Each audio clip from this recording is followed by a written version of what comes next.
নমস্কার বন্ধুরা, এই ভিডিওতে আমি দেখাবো পশ্চিমবঙ্গ সরকারের নতুন প্রকল্প ভূমিহীন। এই ভূমিহীনের ফর্ম ফিল আপ কীভাবে করবে এই ভিডিওতে আমি সম্পূর্ণ পদ্ধতি দেখাবো। তো আপনারা শেষ অবধি ভিডিওটি দেখবেন। তো চলুন শুরু করা যাক। তো ফার্স্ট আপনি দেখতে পাচ্ছেন নাম, এখানে লেখা আছে ইন ক্যাপিটাল লেটার। তো এইখানে আপনি আপনার নাম লিখবেন, ঠিক আছে।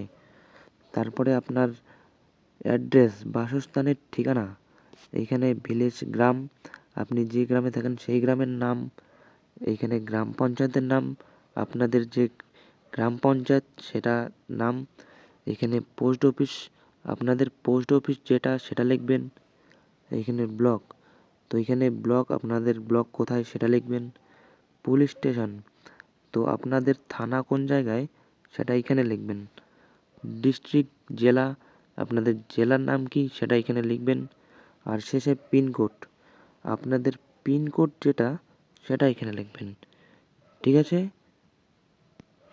তো এখন নিচে যাওয়া যাক। তো এইখানে দেখতে পাচ্ছেন পিতা বা স্বামীর নাম। তো আপনারা এই ফাঁকা জায়গাটায় পিতা বা স্বামীর নাম, তো আপনি যদি পুরুষ হয়ে থাকেন এখানে আপনার বাবার নাম, এবং আপনি যদি মহিলা হয়ে থাকেন তো এখানে আপনার স্বামীর নাম, ঠিক আছে। তো এইখানে নিচে দেখবেন ডেট অফ বার্থ, জন্ম তারিখ, আপনি আপনার ডেট অফ বার্থ এইখানে লিখবেন, এইখানে তারিখ লিখবেন, এই দুইটায় মাস লিখবেন, এই চারটা ঘরে সাল লিখবেন, আপনার জন্মসাল, আর এদিকে 1/4/2026 অবধি আপনার যা বয়স দাঁড়ায় সেটা আপনি এখানে লিখবেন। তারপরে হলো জেন্ডার, আপনি যদি পুরুষ হন তো পুরুষে টিক চিহ্ন দিবেন, যদি মহিলা হন তো মহিলায় টিক চিহ্ন দিবেন, আর যদি অন্যান্য বা সাধারণ হন তাহলে টিক চিহ্ন দিবেন, দেখে শুনে টিক চিহ্ন দিয়ে দেবেন। আর ডান দিকে কাস্ট বা শ্রেণী, আপনি যদি এসসি হয়ে থাকেন তাহলে এসসির জায়গায় টিক দিবেন, যদি এসটি হয়ে থাকেন তাহলে এসটির জায়গায় টিক চিহ্ন দিবেন, আর যদি ওবিসি হন নিশ্চয়ই ওবিসির নিচে টিক চিহ্ন দিয়ে দেবেন। আর একটু নিচে যাওয়া যাক। তো এইখানে দেখতে পাচ্ছেন mobile number link with bank account. তো আপনার যে ব্যাংকের সাথে যে মোবাইল নাম্বার লিঙ্ক আছে সেটাই এইখানে ফিল আপ করবেন। নিচে দেখতে পাচ্ছেন আধার নাম্বার, আপনি এইখানে আপনার আধার কার্ডের নাম্বার দিয়ে দেবেন। ডান দিকে ভোটার কার্ড, আপনি এইখানে আপনার ভোটার কার্ডের নাম্বার দিয়ে দেবেন, ঠিক আছে।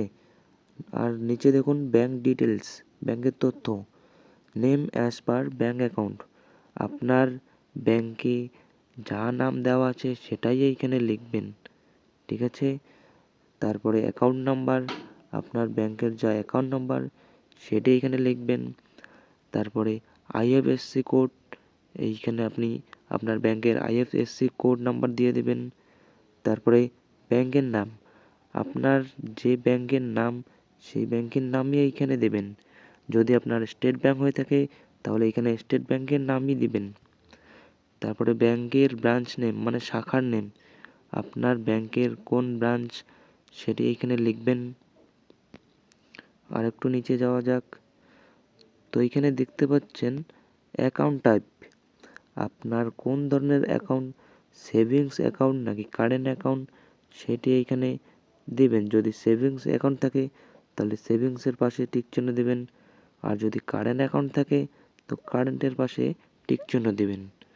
এখানে ডান দিকে দেখতে পাচ্ছেন অ্যাটাচ ব্যাঙ্ক ডকুমেন্ট, আপনার ব্যাংকের বই যদি ফটো লাগানো থাকে তাহলে আপনি এইখানে টিক চিহ্ন দেবেন। তারপরে দেখতে পাচ্ছেন নমিনি ডিটেলস, এইখানে আপনি কাকে নমিনি বানাবেন তার নাম এইখানে লিখবেন। নিচে দেখতে পাচ্ছেন আপনার আবেদনকারীর সাথে সম্পর্ক মানে নমিনির সাথে আপনার কী সম্পর্ক সেটা এখানে লিখবেন, যদি হাজব্যান্ড হয় হাজব্যান্ড লিখবেন, যদি বাবা হয় তাহলে ফাদার লিখবেন, আপনার যাই সম্পর্ক সেটাই এখানে লিখবেন। তারপরে ডান দিকে নমিনি ফাদার হাজব্যান্ড নেম, তো নমিনির বাবার নাম অথবা হাজব্যান্ডের নাম এইখানে লিখবেন। নিচে দেখতে পাচ্ছেন ডেট অফ বার্থ, তো নমিনির ডেট অফ বার্থটাও এখানে লিখবেন। ফার্স্টে তারিখ, তারপরে মাস, তারপরে সাল, আর শেষে 1/4/2026 অনুযায়ী তার বয়স কত সেটাও এখানে লিখবেন। নিচে নমিনির অভিভাবকের নাম, নমিনির বয়স 18 বছরের নিচে হলে, যদি আপনার নমিনির বয়স 18 বছরের নিচে হয় তাহলে যে কোনো একটি অভিভাবকের নাম এইখানে লিখে দিবেন।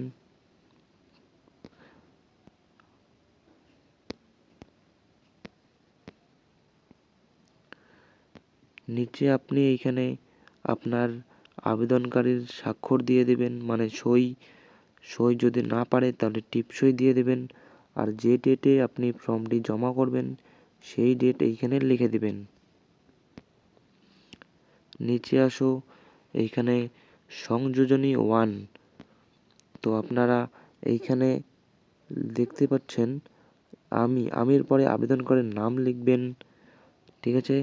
তারপরে লিখবেন পিতা বা স্বামীর নাম, এইখানে গ্রামের নাম, তারপরে গ্রাম পঞ্চায়েতের নাম, তারপরে ব্লক হলে ব্লকের নাম, থানার নাম, এইখানে জেলার নাম, ঠিক আছে।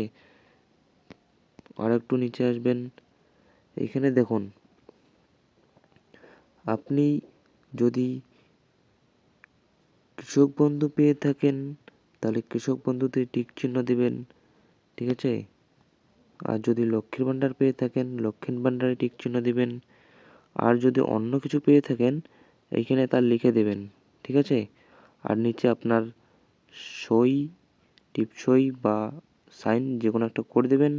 আর এইখানে জায়গার নাম, তারিখ সহ লিখে দেবেন, ঠিক আছে। আর এটা তো ইংলিশে লেখা আছে, তো উপরেরটা দেখাই দিলাম, নিচেরটা কোনো দরকার নেই। আধার তথ্য, আধারের সঙ্গে যুক্ত মোবাইলের তথ্য এবং আধার তথ্য সরকার দ্বারা ব্যবহার করার অনুমতি। আপনি আপনার নাম এখানে লিখবেন, তারপরে পিতা বা স্বামীর নাম এখানে লিখবেন, তারপরে গ্রামের নাম লিখবেন এইখানে, তারপরে গ্রাম পঞ্চায়েতের নাম লিখবেন, ব্লকের নাম লিখবেন, জেলার নাম লিখবেন, ঠিক আছে। আর নিচে দেখুন আধার নং, আধারের সঙ্গে যুক্ত মোবাইল নং, ভোটার কার্ড নম্বর আপনারা সব এখানে লিখে দেবেন। প্রথমে আধার নাম্বার লিখবেন, আধারের সঙ্গে যে মোবাইল নাম্বার লিঙ্ক আছে সেটা এখানে লিখবেন, আর ভোটার কার্ডের নাম্বারটা এখানে লিখে দিবেন। আপনি আপনার সাইন এইখানে করবেন, এইখানে তারিখ এবং স্থান দুটোই লিখে দিবেন।